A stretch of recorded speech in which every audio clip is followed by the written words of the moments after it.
If you want to redesign your space, but you really don't know where to start, the answer might already be right in front of you. Welcome to GA Atelier, the podcast where intentional interior design meets mindful living. I'm your host, Jihan Askar, and I'm here with you on this journey to transform our living spaces into sanctuaries that reflect our unique story, personality, style, and lifestyle, while elevating our everyday life at home. So step inside my design workshop and let's design your home together.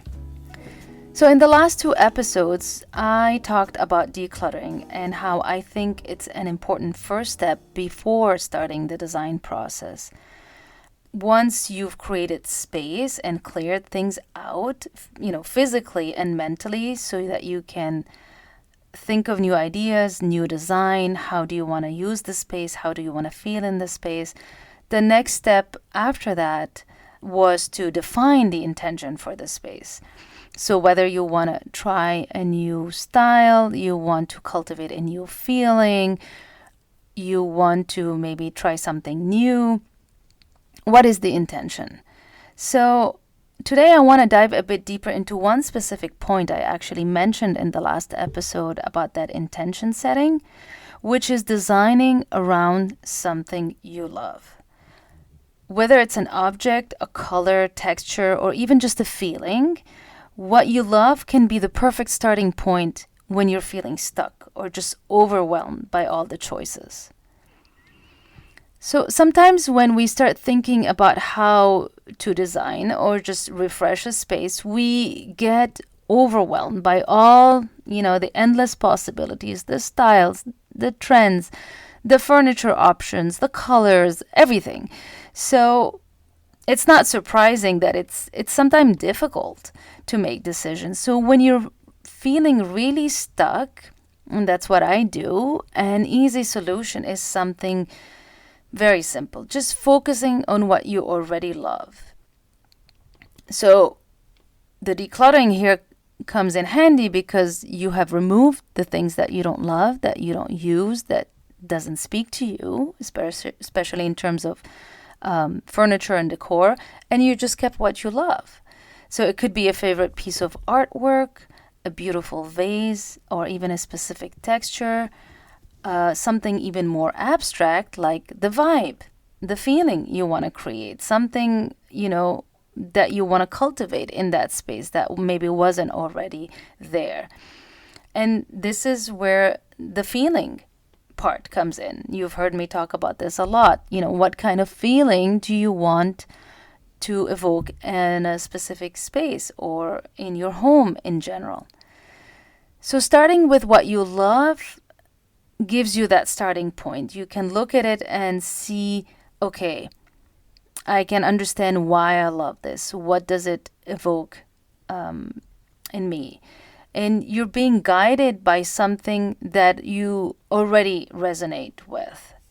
And it will make the design process more personal, of course, but also it will shape the design into something more meaningful to you because you're starting from that point for something that is really resonating with you.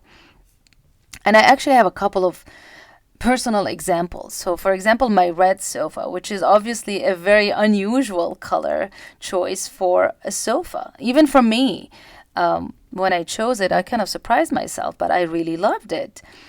And actually, if you want to see it, you can check out my Instagram. It's in the show notes, but it's G_A_atelier, and you can also read about the story behind that choice. But because I love it, I still do. After all these years, I want to keep it. And it's now a statement piece in my living room. So I have to design around that. I mean, I don't have to, but I want to because I want to keep it. So my design choices for the space revolve around that piece. And it informs my choices. It guides me because things have to kind of be cohesive around that piece and be in that same feeling and that same style a little bit. The other example is when I designed our house. My starting point was I wanted a space a specific space in the house, but also a feeling. So I wanted the outdoor patio not only to be connected to the indoor space, it was very important for me that that connection is seamless and is very easy, the in and out. But I wanted it also to be a main feature of the house. It's an integral piece, even a focal point. It's really an extension of the indoor. It's not just an afterthought. That was very important for me. So I designed the house with the architecture around that. And in terms of the feeling, I wanted that connection with the outdoors to feel relaxed, effortless, but still elevated vibe.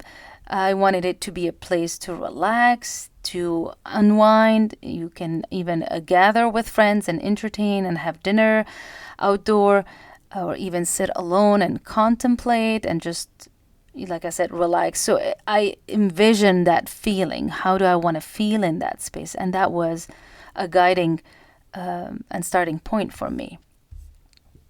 So you can do the same thing. You can just identify a key object that you kept, look around your house, and see, what did I keep over the years? What do I still like? Is there a piece of furniture, art, decor item that holds sentimental value or just sparks that joy and that connection and resonates with you? And it doesn't have to be something big, but it's just a starting point. In fact, I remember there was an ad, and it was about a faucet, and the couple meets with the architect and they give him that faucet and they say, well, here, design a house around this. I thought it was very funny and clever because you're really like, okay, we really like this. This is the style. This is what speaks to us. And we want to have this as a starting point. And I even have a client now, then we're working on the kitchen design. And the starting point for us was a dining room chair, I think, that they bought while traveling. They love the color, the texture, the shape of that chair. And that is the inspiration that will guide the kitchen design. So it doesn't have to be directly related, as you can see. It doesn't have to be, it's not something even in the kitchen, but it's something that you connect with.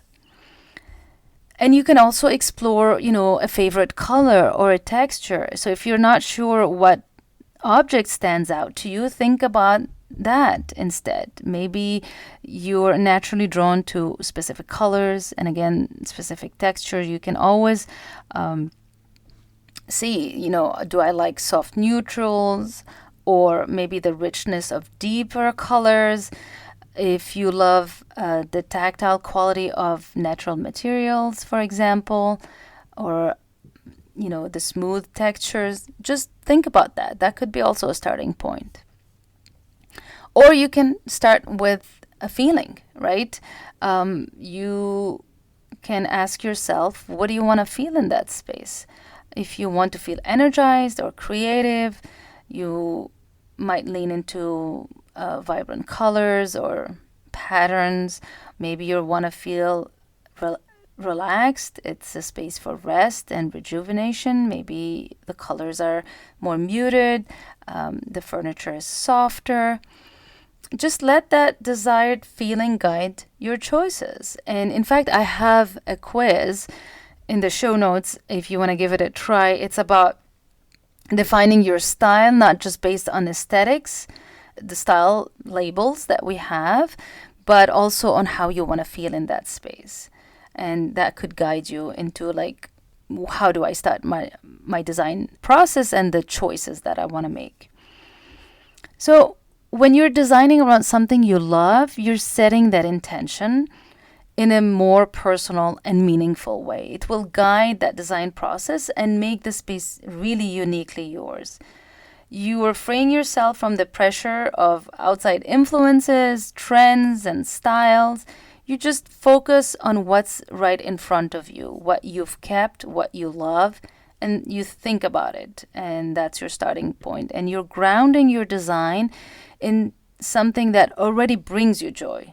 You already like it. You create a space then that resonates deeply with you. So when in doubt, you can start there. Find that one element you love and let it guide you, let it guide the design, and from there, the rest should follow. I hope today's episode inspired you to look around your home, find that object or that element, that feeling that will serve as the design catalyst for your space.